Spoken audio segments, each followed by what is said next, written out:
Tetapi kita diutus untuk menerangi kegelapan mereka. Kita akan mengajarkan kepada saudara-saudara kita untuk merayakan Natal bersama kita karena mereka belum mengenalnya. Ayo.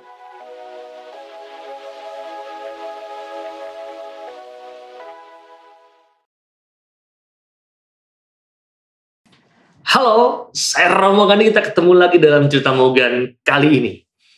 Cerita Mogan kali ini kita masuk dalam peristiwa cerita yang baru, yaitu tentang asal mula pohon Natal. Cerita Mogan sebelumnya asal mula gua Natal, sekarang asal mula pohon Natal. Mari kita mulai. Nah, kisah pohon Natal merupakan bagian dari riwayat hidup dari Santo Bonifacius yang nama aslinya adalah Winfrid. Santo Bonifacius dilahirkan sekitar tahun 680 di Devonshire, Inggris. Dalam usia 5 tahun, ia ingin menjadi seorang biarawan. 5 tahun dia mau menjadi seorang biarawan. Luar biasa. Maka ia masuk sekolah biara dekat Exeter 2 tahun kemudian. Pada usia 14 tahun, ia masuk biara Nursling dalam wilayah Keuskupan Winchester. Dan Santo Bonifacius merupakan seorang yang giat belajar. Murid abbas biara yang berpengetahuan luas, yaitu Winfrid, dan kelak Bonifacius ternyata menjadi pimpinan sekolah tersebut.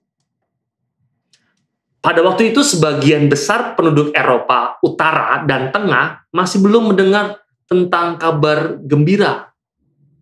Jadi sebagian besar penduduk Eropa Utara dan Tengah masih belum mendengar. Nah, maka Santo Bonifacius memutuskan untuk menjadi seorang misionaris bagi mereka. Setelah satu perjuangan singkat, ia memohon persetujuan resmi dari Paus Santo Gregorius II. Mempunyai niat juga memohon persetujuan resmi dari Paus Santo Gregorius yang kedua. Dan Bapak Suci menugaskannya untuk mewartakan Injil kepada orang-orang Jerman.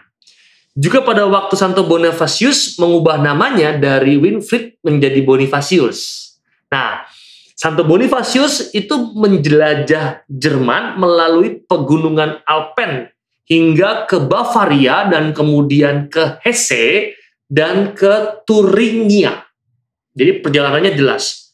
Dia menjelajah Jerman tapi dari pegunungan Alpen ke Bavaria, ke Hesse, ke Thuringia. Dan pada tahun 722 Paus menabiskan Santo Bonifacius sebagai uskup dengan wewenang meliputi seluruh Jerman. Ekspansinya secara misionarisnya datang, lalu juga dianugerahkan sebagai seorang uskup yang wewenang untuk meliputi seluruh Jerman. Ia tahu bahwa tantangannya yang terbesar adalah melenyapkan tahayul kafir yang menghambat diterimanya Injil dan berkhotbahnya penduduk, bertobatnya penduduk. Ini tantangan terbesarnya sebagai seorang uskup, melenyapkan tahayul kafir yang menghambat Injil diterima dan menobatkan para penduduknya. Dikenal sebagai Rasul Jerman, Santo Bonifacius terus mewartakan Injil hingga ia wafat sebagai martir pada tahun 754. Maka ini akan menjadi sebuah rangkaian cerita, dan maka mari kita baru mulai cerita tentang pohon Natal. Nah, dengan rombongan pengikutnya yang setia, Santo Bonifacius sedang melintasi hutan dengan menyusuri suatu jalan setapak Romawi kuno pada suatu malam Natal. Salju menyelimuti permukaan tanah dan menghapus jejak-jejak mereka. Artinya bisa dikatakan bahwa saat itu salju begitu luar biasa turun derasnya. Sehingga ketika diinjak lalu hilang lagi dengan tumpukan salju yang turun dari atas. Mereka dapat melihat nafas mereka dalam udara yang dingin menggigil. Meskipun beberapa di antara mereka mengusulkan agar mereka segera berkemah malam itu, tetapi Santo Bonifasius mendorong mereka untuk terus maju dan berkata, "Ayo saudara-saudara, majulah sedikit lagi. Sinar rembulan menerangi kita sekarang ini dan jalan setapak enak dilalui. Aku tahu bahwa kalian sangat capek dan hatiku sendiri pun rindu akan kampung halaman di Inggris, di mana orang-orang yang aku kasih sedang merayakan malam Natal yang begitu indah. Oh, andai saja aku dapat melarikan diri dari lautan Jerman yang liar dan berbadai ganas ini ke dalam pelukan tanah airku yang aman dan damai." Dalam situasi yang begitu berat, dalam situasi yang tidak begitu menguntungkan bagi rombongan dan pengikutnya, Santo Bonifasius tetap memotivasi untuk menemukan harapan kepada para pengikutnya. Tetapi kita punya tugas yang harus kita lakukan sebelum kita berpesta malam ini. Sebab sekarang inilah malam Natal, dan orang-orang kafir di hutan ini sedang berkumpul dekat pohon oak Geismar untuk memuja dewa mereka, yaitu dewa Thor. Hal-hal serta perbuatan-perbuatan aneh akan terjadi di sana yang menjadikan jiwa mereka hitam. Tetapi kita diutus untuk menerangi kegelapan mereka. Kita akan mengajarkan kepada saudara-saudara kita untuk merayakan Natal bersama kita karena mereka belum mengenalnya. Ayo, saudara-saudara, kita maju terus dalam nama Tuhan. Saya merinding ya, melihat perjuangan yang luar biasa dari Santo Bonifasius yang juga memberikan motivasi yang kuat kepada para pengikutnya. Mereka pun ternyata terus melangkah maju dengan dikobarkan kata-kata semangat dari Santo Bonifasius. Sejenak kemudian jalan mengarah ke daerah mulai terbuka. Ada sebuah harapan. Mereka melihat rumah-rumah, namun ternyata tampak gelap dan kosong. Rumah-rumah dalam itu tidak seorang pun kelihatan. Yang ada hanya suara gonggongan anjing dan ringkikan kuda sesekali memecah keheningan. Oh, oh. Itu yang memecah keheningan malam mereka. Lalu mereka terus berjalan dan tiba di suatu tanah lapang di tengah hutan, dan di sana tampaklah pohon oak kilat Geismar yang keramat yang dibahas di awal tadi. Di sini Santo Bonifasius berseru sembari mengacungkan tongkat uskup berlambang salib di atasnya. Disinilah pohon oak kilat dan disinilah salib Kristus yang akan mematahkan palu sang dewa kafir Thor. Dikatakan dengan sangat luar biasa lantang oleh Santo Bonifasius. Di depan pohon oak itu ada api unggun yang sangat besar. Percikan-percikan apinya menari-nari di udara. Tar, tar, tar, dia. Warga desa mengelilingi api unggun tersebut sambil menghadap ke pohon keramat. Dan Santo Bonifasius menyela pertemuan mereka dengan mengatakan, "Salam wahai putra-putra hutan. Seorang asing mohon kehangatan api unggunmu di malam yang dingin ini." Sementara Santo Bonifasius dan para pengikutnya mendekati api unggun mereka. Dan mata orang-orang desa itu menatap orang-orang asing ini. Dan Santo Bonifasius melanjutkan kata-katanya. "Aku saudaramu, saudara bangsa Jerman, berasal dari Wessex, di seberang laut. Aku datang untuk menyampaikan salam dari negeriku dan menyampaikan pesan dari Bapa semua yang aku layani. Mantap, mantap, sikat Pak Eko.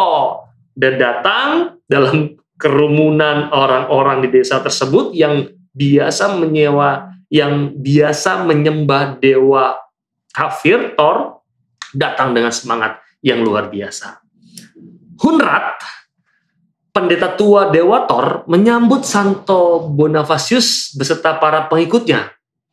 Hunrad kemudian berkata kepada mereka, "Berdirilah di sini, saudara-saudara, dan lihatlah apa yang membuat dewa-dewa mengumpulkan kita di sini. Malam ini adalah malam kematian dewa matahari, Baldur yang menawan, yang dikasih para dewa dan manusia." Dikatakan lagi, malam ini adalah malam kegelapan dan kekuasaan musim dingin, malam kurban dan kengerian yang besar. Malam ini Thor yang agung sebagai dewa mereka, dewa kilat dan dewa perang, dan kepada siapa pohon oak ini dikeramatkan, sedang berduka karena kematian Baldur. Dan ia marah kepada orang-orang ini sebab mereka telah melalaikan pemujaan kepadanya. Telah lama berlalu sejak sesaji dipersembahkan di atas altarnya. Telah lama sejak akar-akar pohonnya yang keramat disiram dengan darah. Sebab itu daun-daunnya layu sebelum waktunya, dan dahan-dahannya meranggas hampir mati. Meranggas hingga hampir mati. Sebab itu bangsa-bangsa Slav dan Sakson telah mengalahkan kita dalam pertempuran. Sebab itu dikatakan lagi, panenan telah gagal, dan gerombolan-gerombolan serigala memporak-porandakan kawanan ternak mereka. Kekuatan telah menjauhi busur panah, gagang-gagang tombak mereka menjadi patah, dan babi hutan membinasakan para pemburu. Sebab itu wabah telah menyebar di rumah-rumah tinggal kalian, dan jumlah mereka yang tewas jauh lebih banyak daripada mereka yang hidup di seluruh dusun-dusunmu. Jawablah aku, hai kalian, tidakkah apa yang kukatakan ini benar? Orang banyak menggumamkan persetujuan mereka, dan mereka mulai memanjatkan puji-pujian kepada dewa Thor. Bisa dibayangkan, menjadi menarik, menjadi sangat sakral bagi mereka, juga menjadi sangat ramai untuk memuji dan memberikan puji-pujian kepada dewa kafir Thor. Ketika suara-suara itu telah reda, Hunrad mengumumkan, tak satu pun dari hal-hal ini yang menyenangkan dewa. Semakin berharga persembahan yang akan menghapuskan dosa-dosa kalian, semakin berharga embun merah yang akan memberi hidup baru bagi pohon dara yang keramat ini. Thor mengandaki persembahan kalian yang paling berharga dan mulia, kata Hunrad. Dengan itu Hunrad menghampiri anak-anak yang dikelompokkan tersendiri di sekeliling api unggun. Ia memilih seorang anak laki-laki yang paling elok, Asuf, putra Duk Alfot, dan istrinya Tekla, lalu memaklumkan bahwa anak itu akan dikurbankan untuk pergi ke Valhalla guna menyampaikan pesan rakyat kepada Thor. Persembahan. Orang tua Asuf terguncang hebat, tapi tak seorang pun berani untuk berbicara. Lalu Hunrad menggiring anak itu ke sebuah altar batu yang besar antara pohon oak dan api unggun. Ia mengenakan penutup mata pada anak itu dan menyuruhnya berlutut dan meletakkan kepalanya di atas altar batu. Mulai kebayang ya? Pohon oak, api unggun, di tengah-tengahnya ada altar batu, lalu anak tersebut diminta menutup matanya, lalu juga meletakkan kepala, menutup matanya, berlutut, dan meletakkan kepalanya di atas altar batu.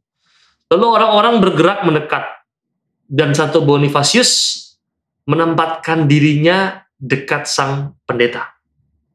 Honrad kemudian mengangkat tinggi-tinggi palu dewa Thor, keramat miliknya yang terbuat dari batu hitam.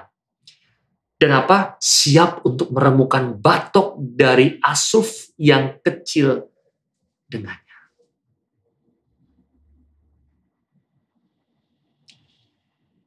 Kejadian semakin menarik. Sementara ketika palu dihujamkan, ternyata Santo Bonifasius itu menangkis palu itu dengan tongkat uskupnya, sehingga palu terlepas dari tangan Honrad dan patah menjadi dua saat menghantam altar batu. Lalu suara decak kagum dan sukacita membahana di udara, membahana di tempat itu. Tekla lari menjemput anaknya, ibu dari anak tersebut, lalu memeluk erat dan mencoba untuk menyelamatkan anaknya. Santo Bonifasius dengan wajahnya yang bersinar berbicara kepada orang banyak. Dengarlah, hai putra-putra hutan. Tidak akan ada darah mengalir malam ini. Sebab malam ini adalah malam kelahiran Kristus, putra Bapa semua juru selamat umat manusia. Ia lebih elok dari Baldur yang menawan, lebih agung dari Odin yang bijaksana, lebih berbelas kasih dari Freya yang baik, sebab ia datang kurban disudahinya. Thor si gelap yang kepadanya kalian berseru dengan sia-sia sudah mati. Jauh dalam bayang-bayang Niflheim. Ia telah hilang untuk selama-lamanya. Dan sekarang pada malam Kristus ini kalian akan memulai hidup yang baru. Pohon darah ini tidak akan menghantui tanah kalian lagi. Dalam nama Tuhan aku akan memusnahkannya, kata Santo Bonifasius dengan begitu percaya diri. Lalu Santo Bonifasius kemudian mengeluarkan kapaknya yang lebar dan mulai menebas pohon oak tersebut. Tiba-tiba terasa suatu hembusan angin yang dahsyat dan pohon itu tumbang dengan akar-akarnya tercabut dari tanah dan terbelah menjadi 4 bagian. Nah, di balik pohon oak raksasa itu berdirilah sebatang pohon cemara muda. Berdirilah sebatang pohon cemara muda, bagaikan puncak menara gereja yang menunjuk ke surga. Maka Santo Bonifasius kemudian kembali berbicara kepada warga negara, kepada warga desa tersebut. Pohon kecil ini, pohon muda hutan ini akan menjadi pohon kudus kalian mulai malam ini. Pohon ini dikatakan oleh Santo Bonifasius adalah pohon damai. Sebab rumah-rumah kalian dibangun dari kayu cemara. Pohon ini lambang kehidupan abadi. Sebab daun-daunnya senantiasa hijau. Lihatlah bagaimana daun-daun itu menunjuk ke langit, ke surga. Daun-daun tersebut menuju ke langit, ke surga. Dan biarlah pohon ini dinamakan pohon kanak-kanak Yesus. Berkumpullah di sekelilingnya, bukan di tengah hutan yang liar macam ini, melainkan dalam rumah kalian sendiri. Di sana ia akan dibanjiri bukan oleh persembahan darah yang tercurah, melainkan persembahan cinta dan kasih. Maka mereka mulai mengambil pohon cemara itu dan membawanya ke desa. Duk Avot menempatkan pohon di tengah-tengah rumahnya yang besar. Mereka memasang lilin di dahannya dan pohon itu tampak bagaikan dipenuhi bintang-bintang.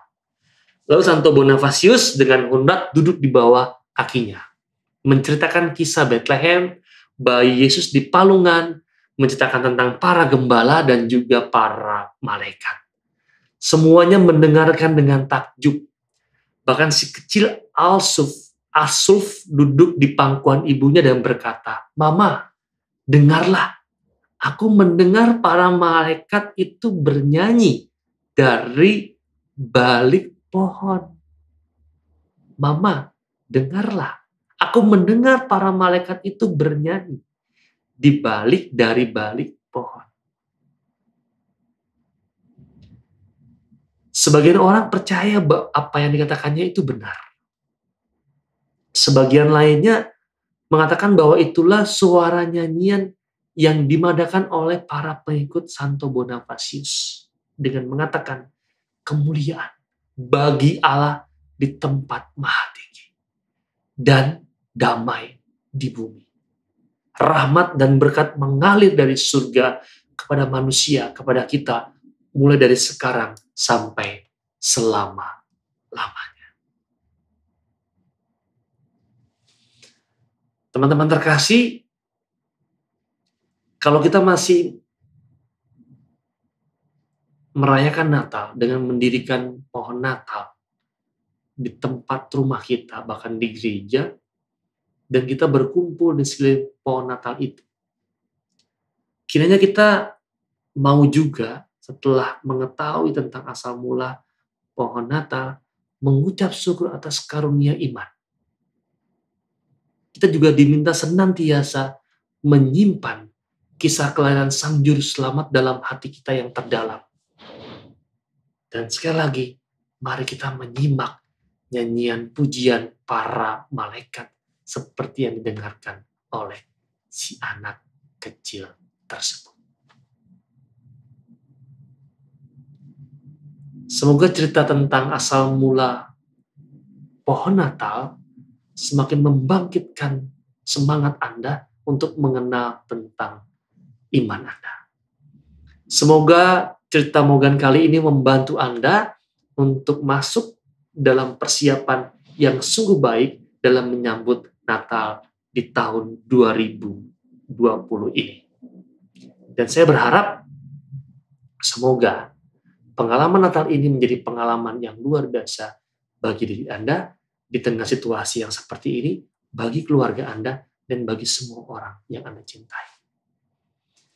Kita bertemu lagi dalam cerita Mogan yang selanjutnya, yang tidak kalah menarik dan kalah serunya. Saya Romo Gandhi, salam.